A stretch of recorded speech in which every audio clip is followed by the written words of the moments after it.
Speaking of somewhat Pride Month coded movies on Netflix, Yes. when we did this back to back with Birdcage last week, Yeah. we weren't seeking it out for June. It just kind of fell It, into place. yeah, it just kind of happened. Yeah. Yeah.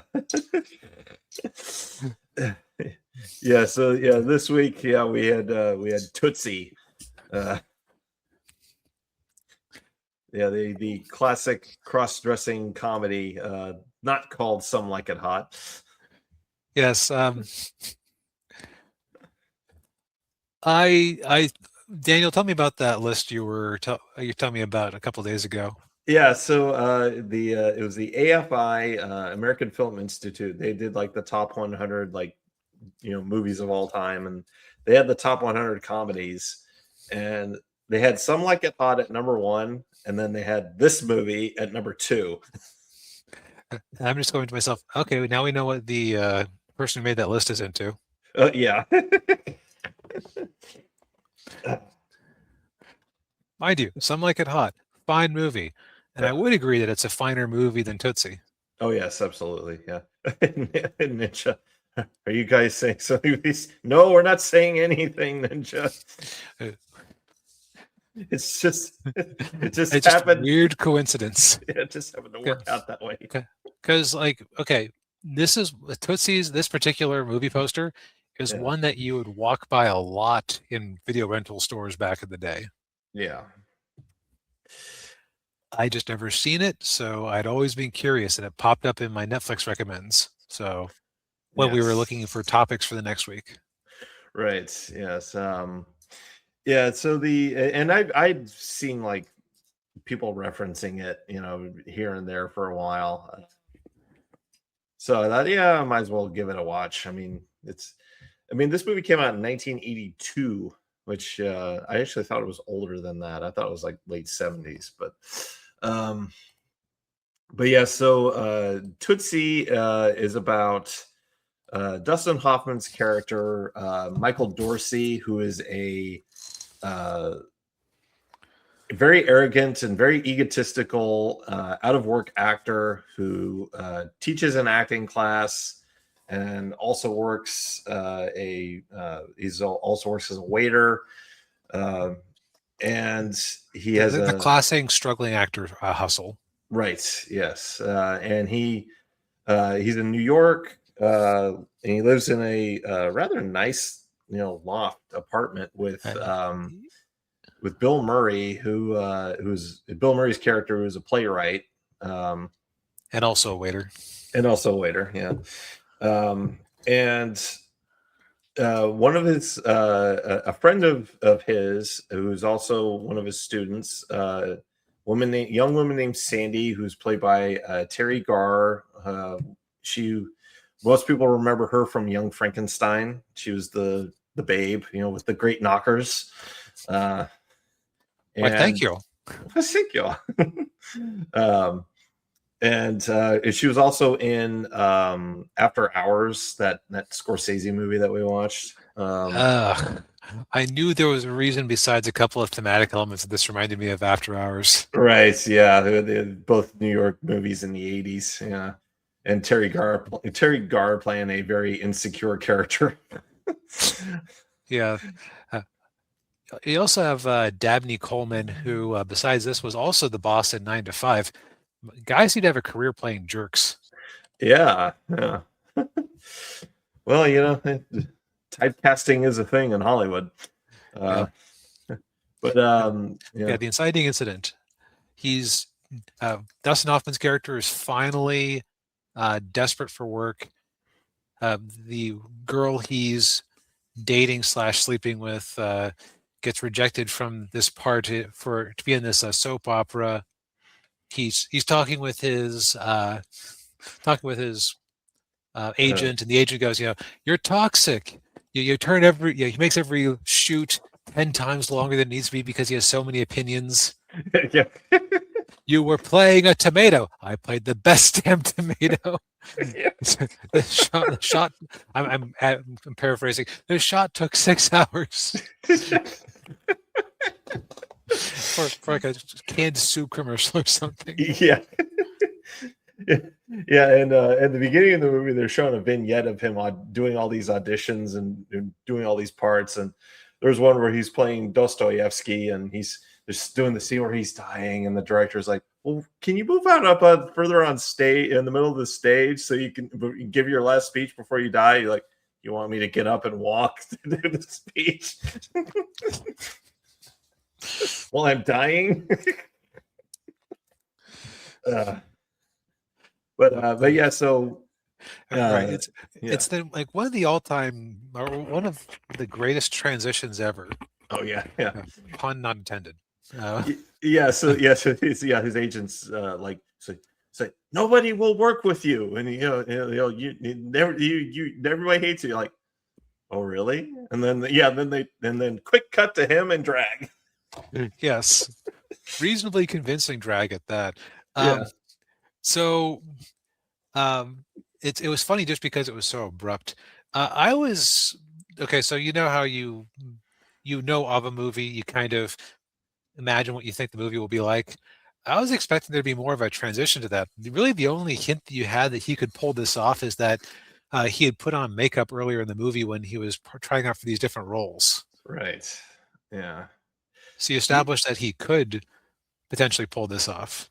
yeah, yeah. Because usually with movies like this, he'd like he'd storm out of the office and be like, "Oh, well, I'll show you," or whatever, and then he might like walk like in front of like a boutique or whatever and see a woman in makeup or whatever, and then like Right. that's it. Yeah, Or you might have like a more elaborate scene like in Mrs. Doubtfire. yeah. Like where you show like the behind the scenes of how he pulled this off. Like, nope, just smash cut. Yeah. And he goes in, and I struggle to figure out what message this movie was actually trying to send. Because, Yeah. like, one of the themes you could pull away from it was that it's okay to be an opinionated jerk if you're a woman. Because he's basically being himself, just with a Yeah. put on Southern falsetto. Yeah. Yeah. Yeah, but then they transition to like, well, women can't, women don't have a voice in the workplace, and and all this. Except that the main owner of the like the main I don't know if the showrunner person from the studio is a woman. Yeah. Who is the big boss of the soap opera? Yeah. Of course, yeah, and as you mentioned, DB, Dabney Coleman playing the director, who's very much a sexist pig. He calls all the women either honey or sweetie or toots or toots, yeah, and that's where then the title of the movie, Tootsie, like, oh, what's wrong, Tootsie? Like, don't call me that. and the weird thing to me is that I was expecting him to be a bigger presence in the movie. I was like, oh, I see. This is going to be about Dustin's character learning about, how hard women have it in the workplace, and him gaining a better understanding. Yeah, It's really more of a romance story between him and one of his fellow actresses. Yeah, it transitions to that. Yeah, with Jessica Lange, playing Julie. Yeah, they develop a friendship. Of course, Julie thinks that the Dorothy is the Dustin Hoffman's female character, and the name of the female character. Julie thinks Dorothy is a woman, but it's actually a man in drag, and so she thinks she's developing this like mentor mentee kind of relationship, and Dorothy, she kind of sees Dorothy as like an older aunt kind of thing, right? Where he's turned on by this single mother actress blonde he's hanging around with, right? When he has a perfectly good blonde actress at home who he neglects. Yes. And Bill Murray's like, I think you feel like you're gonna burn in hell for this. Which, you know what? The way he's treating that poor, nice girl, he kind of took advantage of and stole the job out from under. Yeah. Yeah. Ooh. I can't entirely disagree with that assessment, Bill. No, yeah, exactly. Oh man. And so I put a pin in. This reminded me of After Hours, um, in the same sense that, like, what am I supposed to take away from this movie? Yeah. Yeah, Because what's the lesson here? Yeah. like in After Hours, the lesson was don't go out after midnight in New York, no matter how hot she is. Which is, you know what? That is actually a fine life lesson for people to learn. How to Yes. think about it. Yeah, that is. Yeah. For this one though, it's peculiar. Yeah. It's like no moral theater because he kind of gets everything he wanted, even Yeah. though he lied to people, broke a heart on the way, um, Yeah. literally strung someone along after she begged him, "Don't string me along." Right. Yeah. Um, and I was almost expecting the Dabney Coleman director character to like come on to him, but I guess he was actually Pretty People. So, yeah. Yeah. Yeah. Yeah. But like the love interest's dad actually proposes to him. Yeah. Yeah. I guess it's men make the best women. I don't know, man. It's Oh no, yeah, I can't help you there.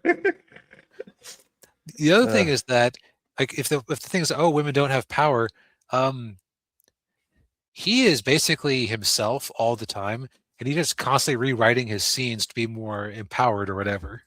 right. Yeah. And so it's just I think that I would have liked this movie better.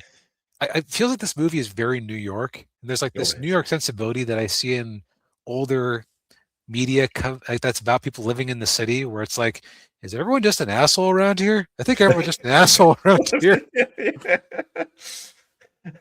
yeah, I think my uncle would have agreed with you about that. Yeah, because he, having lived in New York for a long time, and he was basically like the characters in these movies. He was one of these struggling actors trying to make it big, and just never, could never do it. And so yeah, and I, I, I have no doubt he dealt with people like Dustin Hoffman's character all the time in New York. Yeah, so is this a comedy is always kind of hard to review because while one person's comedic sensibilities will be different than another, like see our last Yeah. review of Mitchell's versus the Machines, where Daniel cringed out of his skin Mm. and I enjoyed myself. Yeah. I think we both came away with this not putting it at our number two No. of all time comedies.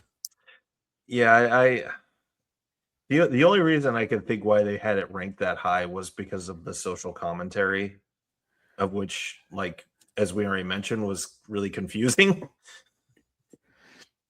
Right. It's like, sure, there's commentary you can read into it, but it's not like it's the movie itself reinforces the commentary and direction they went with it. Yeah. Um, I will give them credit for the way he gets out of his dilemma of having to be Dorothy for an extended period of time Yeah. was pretty clever. A little bit Yeah. contrived that he ended up in that situation in the first place, but Yeah. it was very soap opera. Oh yeah. It felt like one of the soap opera parodies on Futurama with All My Circuits. Oh yeah. I want to say yeah.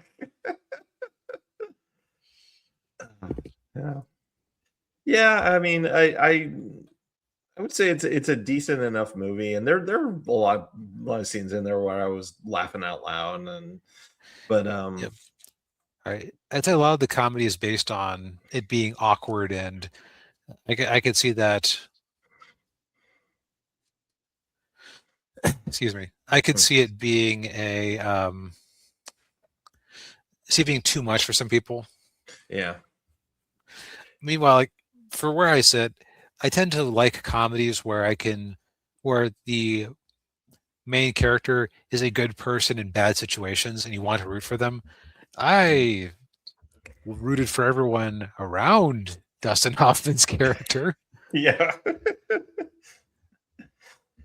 Yeah, Not so much yeah, for him. yeah. I don't think he learned anything by the end No, of the movie. because he lied to people and was bad and got everything he wanted. Yeah. He didn't have to learn to compromise or be less opinionated or anything. Nope. Oh man. Yeah. Well, as we said, this movie is currently on Netflix. In case anyone is interested. Yep. Yeah. Well, I think we said all we need to say for tonight. And probably more. Yeah. Well,